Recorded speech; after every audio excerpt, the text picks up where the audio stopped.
"Sir, delivery drivers use the back entrance." The security guard stepped in front of him. The lobby fell quiet. Marcus Johnson, a 42-year-old black delivery driver, wearing a blue courier uniform and carrying a secure document case, stopped calmly. "I have an urgent package that requires a manager's signature." Before he could finish, a young bank employee laughed. "Look at him.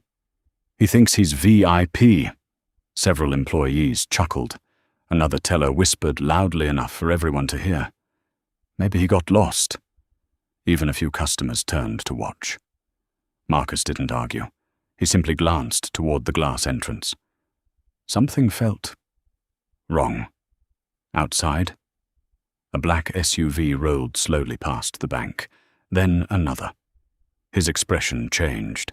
Marcus had spent 15 years making secure deliveries. He noticed details most people ignored. The first SUV circled the block again. Its license plate was partially covered with mud.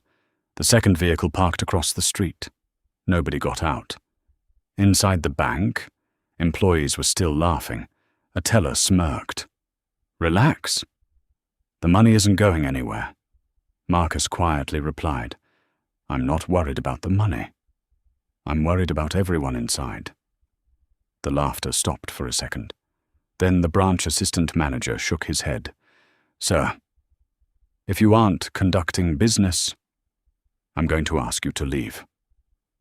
Marcus looked back through the front windows. The driver of the SUV adjusted a black mask. His heartbeat accelerated. Marcus walked directly toward the assistant manager. "You need to lock the front doors." The manager frowned. "What?" "Now." Employees exchanged amused looks. One whispered, "This guy watches too many action movies." Marcus ignored the comment. "Please, just lock the doors." The manager crossed his arms. "We're not locking the bank because of a feeling." Marcus answered without raising his voice. "It's not a feeling. It's a pattern. I've seen this before." Still, nobody moved. Seconds later, the bank's automatic doors slid open. 4 masked robbers rushed inside. "Everybody down!" The lobby exploded into panic. Customers screamed. A child began crying. One robber fired a warning shot into the ceiling. Dust rained down. The same employees who had laughed only moments earlier froze in terror. The assistant manager's face turned white. Marcus slowly raised his hands, but his eyes never left the robbers. He was already studying every move they made, and one thing immediately stood out. They weren't just after cash. They were heading straight for the bank's high-security vault. The lead robber slammed his rifle against the marble floor. Bang! "Everybody on the ground!" The entire bank erupted into panic. Customers dropped to their knees. A mother wrapped her arms around her little daughter. An elderly man struggled to lie down. Employees who had laughed at Marcus just moments ago were now trembling with fear. One young teller whispered through tears, "Oh my God." Marcus slowly knelt with everyone else, but his eyes kept moving. 4 robbers, one at the entrance, one watching the customers, one forcing employees toward the vault, and one walking directly toward the assistant manager. Marcus immediately realized something. This wasn't a random robbery. Someone knew exactly where the money was. The robbers had inside information. The lead robber grabbed the assistant manager by his tie. "Open the vault! I don't have full access!" The robber shoved him into a counter. "Liar!" another robber shouted. "We've only got 4 minutes." Marcus quietly listened. 4 minutes. That meant they knew exactly how long police response would take. This robbery had been planned for weeks. While everyone stared at the robbers, Marcus slowly slid his secure delivery case closer. Inside wasn't cash. It contained confidential banking documents. But it also contained something important, an emergency panic transmitter used for high-value courier deliveries. If activated, it would silently notify the bank's security center. No alarms, no flashing lights, just a silent emergency signal. The problem, it was locked inside the case. Marcus slowly reached toward the case. A robber noticed. "You."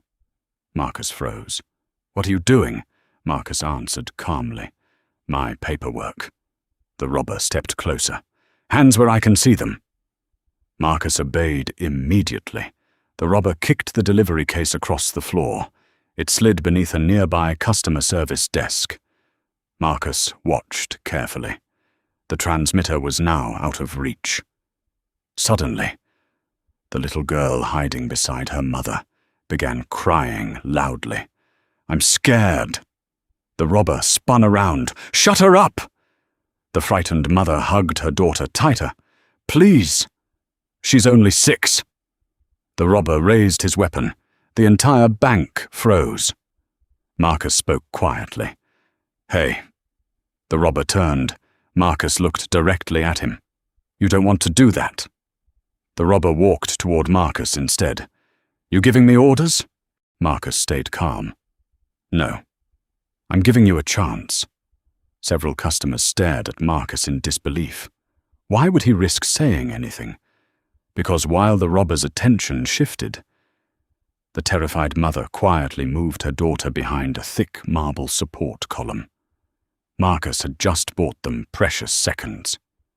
Meanwhile, 2 robbers forced the vault supervisor toward the high-security vault. "Hurry up!"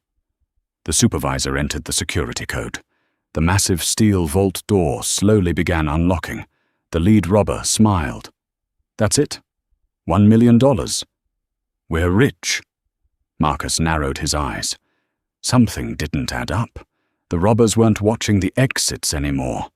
They were completely focused on the vault, which meant they had no idea what was about to happen. Marcus looked toward the digital security timer above the vault. A small red light began flashing. He recognized the system immediately. The robbers thought they understood the bank, but they had overlooked one critical safeguard, and that mistake was about to change everything. The lead robber smiled as the massive vault door slowly opened. "There it is. $1 million. Grab everything." 2 robbers rushed inside, carrying large duffel bags. Outside, Marcus kept watching the small red light above the vault. 3, 2, 1. Click. A thick steel security door slammed shut behind the robbers. Boom! The entire bank shook. The 2 robbers were trapped inside the secure vault area. "What?" The lead robber spun around. "No!" He ran toward the vault door. It wouldn't move. He pounded on the steel. "Open it!" From inside the vault, his partners shouted, "We're locked in!" Marcus quietly exhaled.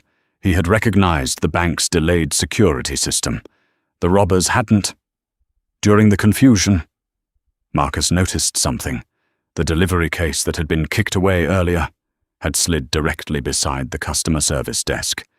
Everyone's attention was now on the vault. Slowly, carefully, Marcus crawled toward the case. He unlocked it, pressed the hidden emergency transmitter. A tiny green light flashed once. No sirens, no alarms. No one inside the bank noticed. But the signal had already reached the bank's central security center. Help was on the way. The lead robber looked at the countdown screen. His confidence disappeared. "Something's wrong." Another robber shouted, "The police are coming!" The man guarding the entrance rushed to the windows. "I see patrol cars." Panic spread through the group. Their perfect plan was falling apart. One robber yelled, "We're leaving." The leader screamed back, "Not without the money." But the money was now locked away with 2 of his own partners. The robbers became desperate. One grabbed a frightened bank employee. "Move!" Marcus immediately raised both hands. "Let her go." The robber pointed his weapon toward Marcus. "You think you're a hero?" Marcus answered calmly. "No. I just don't want anyone getting hurt." The robber hesitated. For a split second, his attention shifted. The employee pulled free and ran behind a reinforced counter. Security glass separated her from danger. The robber realized too late he had lost another hostage. Outside, police vehicles surrounded the building. Officers positioned themselves behind their patrol cars. A negotiator spoke through a loudspeaker. "The building is surrounded. Come out with your hands visible." Inside, the remaining robbers looked at each other. Their escape plan had collapsed. Their partners were trapped. The exits were covered, and every second that passed made things worse. The leader slowly lowered his weapon. "It's over." One by one, the robbers surrendered peacefully. Officers entered the bank and safely escorted everyone outside. Not a single customer had been seriously injured. Outside the bank, the police commander spoke with the branch manager. "What happened in there?" The assistant manager looked at Marcus. His voice shook. "He warned us. Before they even walked in, we laughed." "We didn't listen." The police commander nodded. He also activated the emergency courier transmitter. That silent signal allowed us to respond immediately. The assistant manager stared at Marcus in disbelief. "You saved all of us." Marcus smiled quietly. "I just paid attention." The next morning, Marcus returned with another secure delivery. This time, the security guard opened the front door before Marcus even reached it. "Good morning, Mr. Johnson." The assistant manager walked into the lobby. "I'm sorry for how we treated you yesterday. I judged you before I knew anything about you." Marcus nodded. "We all make mistakes. What matters is what we do after we recognize them." The employees who had laughed the day before stood and applauded. One young teller wiped away a tear. "I'll never forget yesterday." Marcus picked up his delivery case and smiled. "Neither will I." Then he quietly walked toward the manager's office to finish the job he had come to do in the first place. Sometimes the person others overlook is the one who notices what everyone else misses. Respect isn't earned by a job title. It's earned through character, awareness, and the courage to stay calm when everyone else panics. If you believe true heroes stay calm under pressure, comment one word below. Courage.